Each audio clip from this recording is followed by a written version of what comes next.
Vossa Excelência vai passar para a presidência? Senhor presidente, excelentíssimos senhores comandantes militares, autoridades, é um prazer ver esse plenário composto de pessoas patriotas, honradas e democratas como são vocês aqui presentes. Eu quero saudar, obviamente, a nossa Força Expedicionária Brasileira, na pessoa do Tenente Camilo Cola, que tem uma história muito bonita para nos contar daquele momento, participou da tomada de Monte Castelo. Feliz esse parlamento de contar com essa pessoa aqui. Um exemplo para todos nós. A história da Força Expedicionária Brasileira é inconteste. Garantiram, fora do Brasil, a nossa democracia aqui dentro. E agradeço o momento também o Exército Americano, tão criticado por setores de esquerda do mundo todo, em especial do nosso país.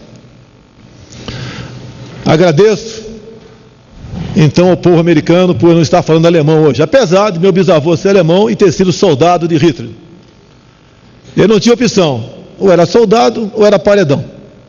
Foi ser soldado. Graças a Deus ele perdeu a guerra. Mas ele me contou muitas histórias que eu não vou falar aqui agora. Por quê? Se vocês, alguns vivos, parentes de heróis daquela época, lutaram contra o nazismo, e em 1964 outros heróis vivos em nosso Brasil lutaram contra o comunismo. E naquele momento, ombreados, as mulheres nas ruas, toda a mídia brasileira, exceto o jornal Última Hora, os empresários, toda a Igreja Católica, a saudosa OAB, exigiram que o país ficasse do lado oposto ao da União Soviética. Mas o problema continua. Se os nossos colegas deram sangue por democracia, nós não devemos esquecer um velho ditado: o preço da liberdade é a eterna vigilância. Diário Oficial da União de hoje publica a portaria na qual o governo resgata alguma coisa que perdeu com a votação do decreto 8243 nessa casa. Nota do partido hora do governo propõe e convida, ou melhor,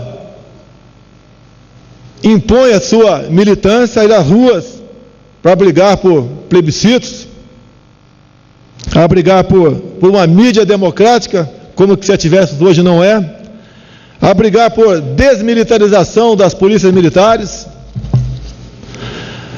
a lutar pela revisão da lei da anistia, como está escrito aqui, com a punição dos torturadores, depois de aparelhar, logicamente, o judiciário, entre outras coisas. E eu, quando foi votada aqui a Comissão da Verdade, uma das poucas vozes distoantes, né? Eu falei que essa tribuna aqui seria a tribuna da verdade. Me desculpe os petistas, né? Mas o PT querer a verdade é uma grande piada. Eu não quero fazer um discurso político, até porque as eleições já se acabaram. Eu não faço política nem antes das eleições, quem dirá depois. Se fui reconhecido no Rio de Janeiro, eu agradeço o povo, em grande parte, né? Que entenderam aqui o meu propósito, a minha luta de 24 anos aqui dentro, com muito orgulho e calcado sempre nos meus valores familiares e naquilo que aprendi no glorioso Exército Brasileiro por 17 anos, onde lá sim a verdade está acima de tudo. Me desculpa o termo um pouco pesado aqui, mas já que eu consegui o espaço no jornal o Globo, ele publicou, me desculpa, senhores comandantes, senhores militares, alguns podem achar que o momento é inoportuno, mas o momento é oportuno sim. A nossa liberdade está em risco novamente. As propostas bolivarianas, as propostas do Foro de São Paulo, onde o Brasil está neste meio, nos conduzem, sim, para a privação de nossa liberdade. Está faltando pouco para dominar o Congresso Nacional. Eu espero que isso não aconteça. Pela nossa... Então, quando eu assisto, vejo na televisão a presidente da República, a chefe ou a chefona, suprema das Forças Armadas, falar que se orgulha do seu passado, eu fico imaginando se o Fernandinho Beiramar fosse posto em liberdade hoje, ele falar o seguinte: me orgulho do meu passado. Se bem que o Fernandinho Beiramar nunca tentou roubar a minha liberdade. E eu comparo a Comissão da Verdade, a que está aí, como aquela cafetina, que ao querer escrever a sua biografia, escolheu 7 prostitutas. E o relatório final das prostitutas era de que a cafetina deveria ser canonizada. Essa é a Comissão da Verdade de Dilma Rousseff. Nós não podemos aceitar diuturnamente que as nossas Forças Armadas sejam canonizadas. Mulher cujo primeiro marido cedeu a instalação de sua casa para que fosse executado um capitão do exército boliviano que fazia ICM no Rio de Janeiro, e acabaram, por engano, executando um major alemão, cujo primeiro marido, que diz que lutar por democracia junto com a burguesia Dilma Rousseff, fugiu do Brasil, sequestrou um avião com 96 inocentes a bordo e foi para qual país democrático? Foi para Cuba. Uma mulher cujo segundo marido se gaba publicamente em dizer que, junto com a sua esposa Dilma Rousseff, pegava armas em quartéis, assaltava bancos e roubava caminhões de carga na Baixada Fluminense. E ele complementa dizendo que isso tudo era muito romântico.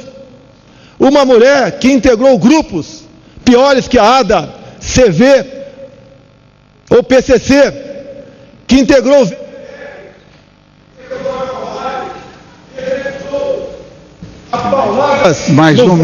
apauladas em cárcere privado um tenente da então Força Pública de São Paulo. Uma mulher cujo grupo, via carro-bomba, explodiu um recruta do glorioso Exército Brasileiro no QG do 2º Exército de São Paulo, que sequestrou, que matou, que roubou, que tentou a todo custo impor aqui em nosso país aquilo que o nosso povo não admite, o comunismo.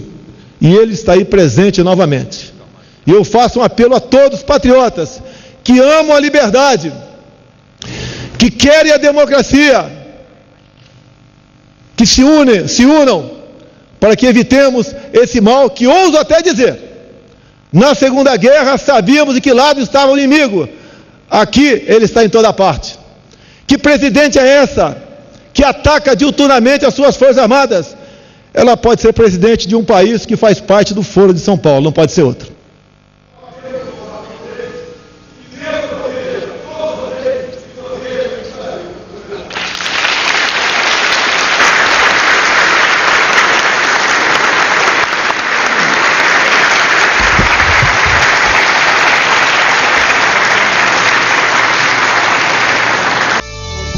Que sejam menos importantes.